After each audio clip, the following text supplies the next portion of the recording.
meus amores! Tia tava com tanta saudade de fazer vídeo pra vocês, sabiam? Porque, de certa forma, é uma forma da gente estar um pouquinho mais perto, né? Enquanto essa turbulência aí não passa. Bom, hoje a nossa aula será de história, certo? No livro de história, na página 121. Lá no nosso livro de história, na página 121, está mostrando lá para vocês a diferença de um nau e de uma caravela, certo? Bom, aqui diz o seguinte: as nau eram embarcações maiores com velas retangulares. Então as naus, elas eram enormes mesmo. E elas tinham o quê? Velas retangulares. Ou seja, as velas delas, que são aqueles artes, aquelas partes, um pano na parte de cima, eram retangulares. Já as caravelas eram mais ágeis e tinham velas triangulares. As caravelas, elas eram mais ágeis porque elas eram menores que a naus, não é isso? Então, quanto menor, mais ágil era. Geralmente, a nau, ela era utilizada quando tinha uma grande quantidade de passageiros, quando tinha uma quantidade de mercadorias a ser transportadas de um lugar para o outro, certo? Então, eles utilizavam as nau. Mas, quando a quantidade de passageiros eram poucas, quando eles queriam apenas explorar o lugar, descobrir novas terras, certo? E não comprar mercadorias, nem levar mercadorias, era apenas para descobrimento. Eles utilizavam as caravelas porque eram mais ágeis, eles conseguiam chegar ao local com mais rapidez, certo? Bom, vocês vão ver agora, a gente vai mostrar para vocês a imagem de uma nau, a imagem de uma caravela, para vocês entenderem como diferenciar. Vamos lá? Bom, e aí, vocês acham que é um nau ou uma caravela? Muito bem, é um nau. Por que nau? Porque é uma embarcação grande. E essa parte aí que vocês estão vendo, com esse símbolozinho parecendo uma cruz, nós chamamos de vela, certo? E como vocês podem perceber, a maioria das velas deste barco, o formato é retangular, certo? Parece um retângulo. Então, é um nau. Já a caravela, como vocês podem perceber, é menor, certo? A largura dela, vocês também podem perceber que é mais fina, ela tem uma ponta mais íngreme. E as velas, que são esse localzinho aí que vocês estão vendo, que também tem um símbolo parecendo uma cruz, elas são triangulares, estão vendo? E pelo fato de ser triangulares, também acaba aumentando a velocidade dela, tanto o tamanho e quanto o formato da vela. E aí, viram? Vocês já andaram de nau ou caravela? Eu nunca. E não quero andar, tenho medo. O negócio depois chega lá no mar, afunda. Tenho medo, não ando não. Não ando mesmo, nem de graça eu vou. Agora vocês irão ler esse poema aqui, do poeta lusitano Fernando Pessoa, sobre a nau. Vamos ver o que ele fala? A nau de um deles tinha se perdido no mar indefinido. O segundo pediu licença ao rei na fé e na lei, na descoberta, e em procura do irmão no mar, sem fim e na névoa escura.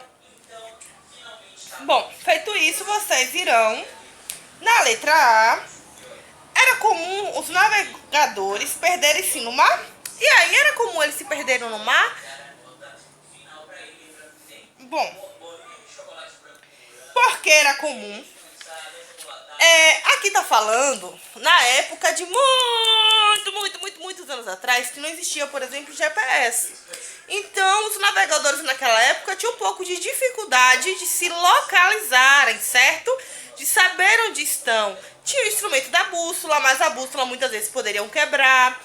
Eles também utilizavam as constelações, as estrelas, mas nós sabemos que durante o dia não tem como ver as estrelas, certo? Então eles tinham essas dificuldades, né? E também a falta de um instrumento preciso para a navegação. Sabemos que a bula, por exemplo, a bula de medicamento, tia Jaque. A bússola, por exemplo, ela é um instrumento confiável, mas ela também não é tão precisa assim. Ela depende de algumas ferramentas para que ela fosse utilizada de forma correta, né? Entre a bússola e o GPS ele é mais preciso. Então, naquela época, eles tinham essas dificuldades de instrumentos para a navegação. E isso acabava dificultando a navegação e, consequentemente, alguns navegadores acabavam se perdendo. Principalmente os que não tinham ainda muita experiência. Porque os navegadores mais experientes olhavam para o sol, via a posição do sol, né? Tinha, às vezes, alguma paisagem, alguma coisa, a velocidade das ondas, sabia onde estava ali no mar. Por experiências, já que já navegou muitos e muitos anos naquela área. Mas os navegadores mais jovens, que estavam começando, que não tinham tanta experiência assim, ou que talvez estavam navegando naquele mar pela primeira vez, às vezes era um navegador experiente, mas era a primeira vez naquele oceano, certo? Então, isso acabava dificultando eles e eles acabavam mesmo se perdendo, né? Por conta disso, porque eles não tinham os instrumentos adequados para navegação. Na nossa letra B, está pedindo para vocês ilustrar o poema de Fernando Pessoa, com um desenho sobre um mar indefinido. Aqui tem um quadrinho, certo? E vocês irão fazer o desenho de vocês nesse quadrinho. Vocês irão desenhar um mar indefinido. E vocês também, se quiserem, podem fazer um nau em uma caravela nesse mar. Mas, tia, o que é um mar indefinido? Bom, um mar indefinido é como vocês podem ver no desenho acima, tá vendo? Vocês aqui no desenho acima, vocês estão vendo o mar, mas vocês não estão vendo onde começa o mar e muito menos onde termina. Isso é um mar indefinido. Indefinido é algo que não tem definição. Definição, vocês, por exemplo, fazer uma praia. Eu vou fazer o mar, o início do mar, o final do mar e a areia em volta. Estaria definido o início e o fim dele. E, como vocês podem ver nesse desenho aqui, deixa eu mostrar. Tá vendo? Não tem definição alguma. Se a tia perguntasse pra vocês, ele começa onde e termina onde?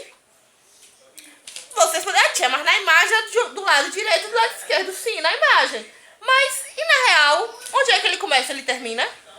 Você não saberia me dizer. Então, ele é um mar indefinido. Então, vocês irão fazer um desenho de um mar indefinido, como esse que vocês estão vendo aqui, nesse quadril aqui. Certo? A nossa aulinha de história é essa. Vocês hoje aprenderam um pouquinho a diferença sobre nau e caravela. Saudade, saudade, saudade, saudade, saudade. Abraços virtual. E beijinhos virtual também. Cheiro. Ah, esqueci. Não esqueçam de me mandar as fotos das atividades respondidas. Tia tá fazendo anotações de todos os alunos que estão enviando as atividades, certo? Quem tá enviando, quem não tá enviando. Que é pra tia saber se vocês estão ou não fazendo atividade. Ok? Cheirinho de novo.